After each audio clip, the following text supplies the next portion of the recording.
काँग्रेसमधला OBC आणि मुस्लिम समूह जो आहे तो फार मोठ्या प्रमाणात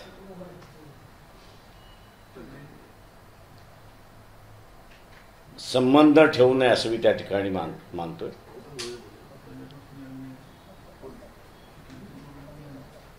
त्यांनी असं एक स्टार्टलिंग बातमी माझ्यापर्यंत पोहोचवलेली आहे आणि ती म्हणजे इंटरनली काँग्रेस असं ठरवतंय की आपण 150 जागेच्या खाली यायचं नाही आणि शरद पवारांनी ठरवलेलं आहे की 88 जागेच्या खाली आपण यायचं नाही।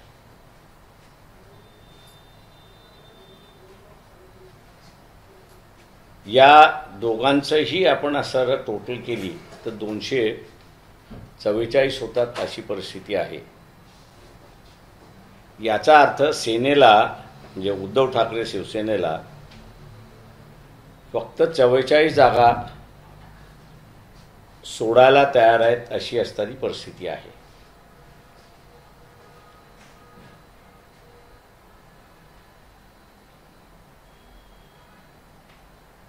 आता हा जो फॉर्म्युला उदयास येतोय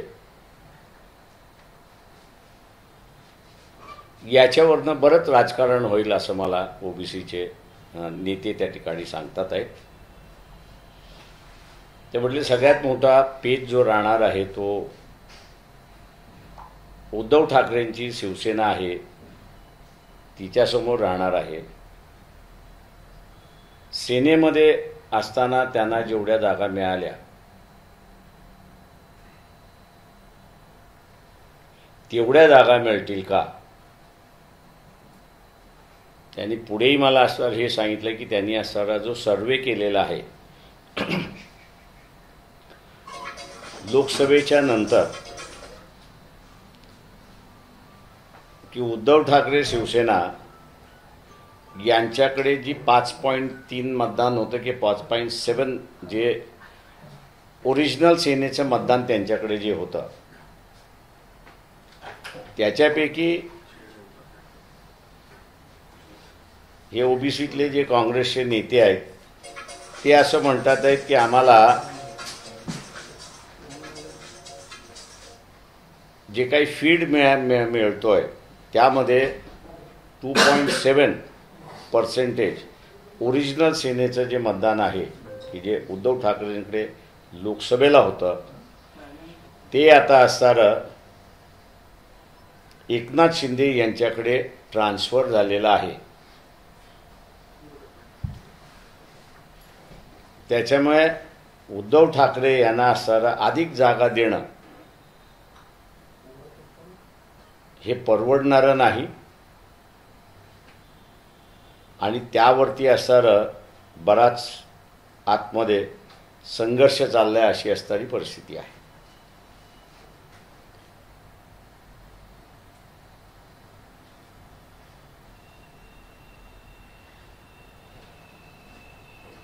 येणाऱ्या दिवसामध्ये काय होतंय अशी असणारी परिस्थिती आहे। दुसरं, वंचित बहुजन आघाडीने पहिली यादी आपली जाहीर केली। उमेदवार कुठे कुठे उभे करायचे यांचं जे मॅपिंग ज्याला आपण म्हणतो ते मॅपिंग आमचं झालेलं आहे। उमेदवारही तिथले फायनल झालेले आहेत। आम्ही 2 फॅक्टरसाठी त्या ठिकाणी थांबलेलो आहोत। एक, आपण असं पाहिलं असेल की कालसुद्धा आदिवासींचा एक प्रचंड मोठा मोर्चा हा नागपूरमध्ये निघाला। तशाच रीतीने असणारं चोपड्याला 30 तारखेला रॅली आहे। 2 तारखेला मनमाडला आदिवासी सत्ता संघर्ष परिषद आहे आणि 6 तारखेला ही नागपूरमध्ये आहे। तेव्हा आदिवासी समूहांमधला आपसामधलं जे आहे त्यांच्या वेगवेगळ्या ह्याच्यामध्ये आपण आपल्या जागा कशा वाटून घ्यायची यांची असणारी चर्चा त्या ठिकाणी चाललेली आहे। ती एकदा चर्चा त्यांची फायनल झाली तर कदाचित 6 तारखेला जे आहे अलायन्स याची सुद्धा घोषणा होईल आणि त्या अलायन्स बरोबर यादी जी आहे काही उमेदवारांची ही सुद्धा तिथे जाहीर केल्या जाईल. मागच्या काही दिवसापूर्वी शरद पवार रत्नागिरीमध्ये जरांगे पाटील यांची जी मागणी आहे की मराठा समाजाला ओबीसीतून आरक्षण मिळावं याला जाहीर पाठिंबा दिलेला आहे. काल मी सांगली जिल्ह्यामध्ये होतो आणि ओबीसीच्या संघटना होत्या त्यांच्याबरोबरही बैठक झाली. पण त्याच्यामध्ये मी एक बदल त्या ठिकाणी असणारा पाहिला आणि तो म्हणजे ओबीसी संघटना आता असणाऱ्या शरद पवारांना एक विशेषण लावायला सुरुवात केलेली आहे आणि ते म्हणजे मराठ्यांचे नेते सन्माननीय शरद पवार असा ते उल्लेख करतात अशी असणारी परिस्थिती आहे. त्याच्यामुळे मी असं मानतोय की मराठवाड्याचं लोण हे पश्चिम महाराष्ट्रात सुद्धा हळूहळू पोचतंय. आरक्षण हा सगळ्यात महत्त्वाचा इश्यू होईल असं मला एकंदरीत दिसते. कालच्या आदिवासींची जी परिषद झाली, पत्रकार परिषद झाली, त्या परिषदेमध्ये सुद्धा विदर्भाच्या संदर्भातलं त्यांनी वक्तव्य त्या ठिकाणी केलं. त्याची असणारी नोट मला त्यांनी असणारी पाठवली आणि त्यामध्ये विदर्भ होत नाही आहे याचं जे खापर त्यांनी फोडलेलं आहे ते कुणबी समाजावरती फोडले अशी असणारी परिस्थिती आहे की विदर्भ हा जर वेगळा राज्य झाला असता तर छत्तीसगडमधल्या आदिवासींचा जसं विकास होत चाललेला आहे तसा विकास आमचाही होत चालला असता असं त्यांनी नमूद केलेलं आहे. आणि हा कुणबी समाज विदर्भादी होण्यापेक्षा तो पश्चिम महाराष्ट्रवादी आहे असा जो आरोप करण्यात आलेला आहे, मला वाटतं हे राजकारणाची येणारे संकेत आहेत असं मी त्या ठिकाणी मानतोय. आणि कशा रीतीने हे डेव्हलप होतील याचं आज आपल्याला काही सांगता येत नाही. परंतु जी एकंदरीत वेगवेगळ्या विभागामधला जो बदल आहे तो बदल लक्षात घेऊन मला वाटतं आम्हाला वंचित बहुजन आघाडीला यापुढे वाटचाल करावी लागेल अशी परिस्थिती आहे. आपण आता विचार. आंबेडकर साहेब, ब्राह्मण महासंघाने राष्ट्रपतींकडे एक मागणी केली आहे की सनातन मंत्रालय, स्वतंत्र मंत्रालय स्थापित करावं असं पत्र पाठवलं. त्याला पूर्णपणे आमचा विरोध आहे. सनातन धर्म म्हटला म्हणजे इथे असणारा अस्पृश्यता आली, इथं जाती व्यवस्था आली, इथं धर्मवर्चस्व आलं आणि त्याला पूर्णपणे आमचा असणारा विरोध राहणार आहे. सनातन धर्माला आमचा असणारा विरोध आहे, हिंदू धर्माला आमचा असणारा विरोध नाही. उद्धव ठाकरे सोबत चर्चेची काही दादा कायम बंद झाली की काय आहे थोडीफार उघडी? आम्ही असणारा आम्ही कोणाबरोबर जाणार हे आम्ही सांगितलेलं आहे की आम्ही आता आदिवासी जो आहे त्याचा असता त्यांनी संघटन होते त्यांच्याबरोबर वंचित बहुजन आघाडी जाते. जिल्ह्यामधल्या असणाऱ्या ओबीसी संघटना ज्या आहेत त्या ओबीसी संघटनाने असणारं जिल्ह्यापुरतं आपलं राजकारण आणि आपलं उमेदवारी फायनल करायचं ठरवलेलं आहे. तर त्यांच्याबरोबर आम्ही असणारं चाललेलो आहोत. तेव्हा या आघाडीमध्ये ज्याला कोणाला यायचं असेल आमचे दरवाजे मोकळे आहेत, पण ही आघाडी कोणाकडे जाणार नाही. उद्धव ठाकरेसाठी मोकळे असं कोणासाठी मोकळे आहेत, फक्त भारतीय जनता पक्ष सोडून. रविकांत तुपकर, बच्चू कडू काही बोलणं झाले का कोणाशी? नाही, आमचं मध्यंतरी असणारं जे बोलणं आहे ते माझं स्वतःचं असणारं राजू शेट्टींबरोबर झालं होतं आणि राजू शेट्टींना थोडंसं राजकीय शहाणपणसुद्धा असताना शिकवलं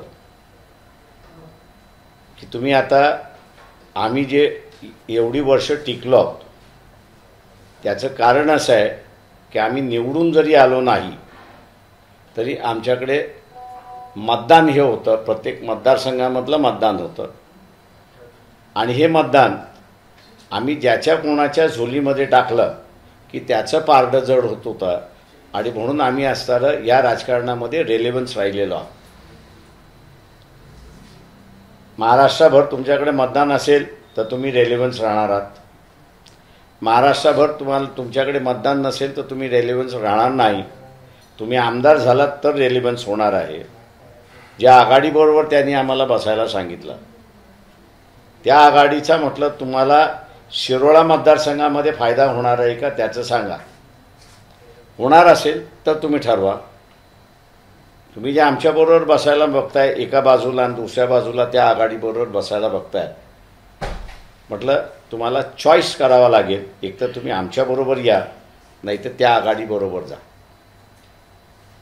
तुम्ही त्या आघाडीमध्ये गेलात तर शिरोळ मतदारसंघ आम्ही लढल्याशिवाय राहणार नाही हेही आम्ही त्यांना असताना व्हेरी क्लिअर त्या ठिकाणी केलेलं आहे.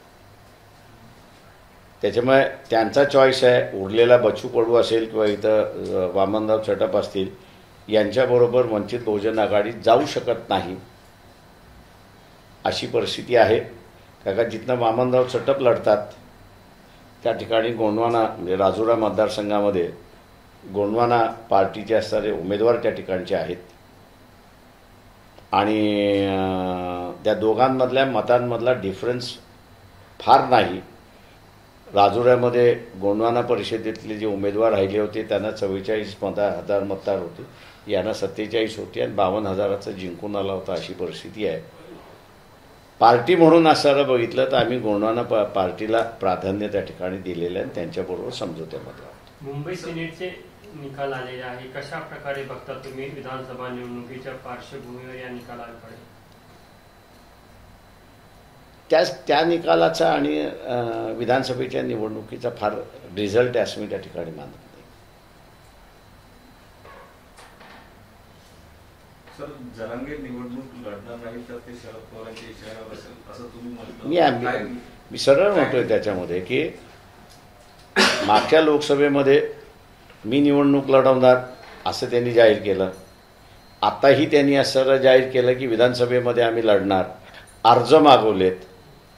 अनेक असणाऱ्या गरीब मराठ्यांनी अर्ज केलेले आहेत. उलट नाशिक जिल्ह्यामधलं माझ्याकडे अधिकृत माहिती आहे म्हणून का त्या दिवशी मी होतो म्हणून की तिथले जेवढे 150 उमेदवारांनी अर्ज केले त्या 150 उमेदवारांनी जरांगे पाटील यांना असताना सांगितलं की तुम्ही उमेदवार द्या, आमच्यापैकी एकही बंडखोरी करणार नाही. आम्ही जो इलेक्शन फंड जमा केलेला आहे तो इलेक्शन फंड तुम्ही जो उमेदवार करणार त्याला आम्ही सुपूर्द करणार आणि त्याचा आम्ही प्रचार करणार. कार्यकर्त्याची मानसिकता झालेली आहे आणि जरांगे पाटील उद्या जर इलेक्शन लढणार नसतील तर आता कॉमन मॅनचा जो संबंध आहे, सर्वसामान्य माणसाचा जो आहे की यांना असताना शरद पवार चालवतात आहेत आणि शरद पवाराच्या इशाऱ्यावरती हे चालतात आहेत, तो स्टॅम्प पक्का होऊन जाईल. एवढंच फक्त मी त्या ठिकाणी म्हणालो होतो. सर, पोलीस महासंचालक रश्मी शुक्ला यांना पदावरून हटवा अशा प्रकारची मागणी काँग्रेसच्या नेत्यांकडून केली जात आहे. माझं म्हणणं असं आहे की पहिल्यांदा शासनाने सांगितलं पाहिजे की त्यांनी असणारं इलिगल टॅपिंग केलं की न केलं आणि इलिगल टॅपिंग केलं असेल तर तुम्ही त्याच्यावरती काय कारवाई केली. त्याच्यामुळे असं इलिगल टॅपिंगमध्ये त्या दोषी असतील तर त्यांना पदावरनं काढलं पाहिजे ही सर्वांचीच मागणी राहणार आहे. मागं रामदास आठवले नागपूरमध्येच म्हणलं होतं की तुम्ही आतापर्यंत. Thank you very much. सर, निवडणूक आयोगाची टीम येऊन गेली आणि 4 वाजता पत्रकार परिषद सगळ्यांकडून मागणी होती की एकाच टप्प्यात निवडणुका. ते एकाच टप्प्यात निवडणुका झाली पाहिजे. महाराष्ट्र बिहार नाही आहे. इथे निकाल लागला की लोक मान्य करतात. कुठेही दगडफेक होत नाही, कुठेही काही होत नाही. ज्याला कोणाला लढायचं असेल तर तो पिटिशन करतो, हायकोर्टामध्ये जातो आणि चॅलेंज करतो. त्याच्यामुळे लॉ अँड ऑर्डरचं सिच्युएशन इथे नाही आहे.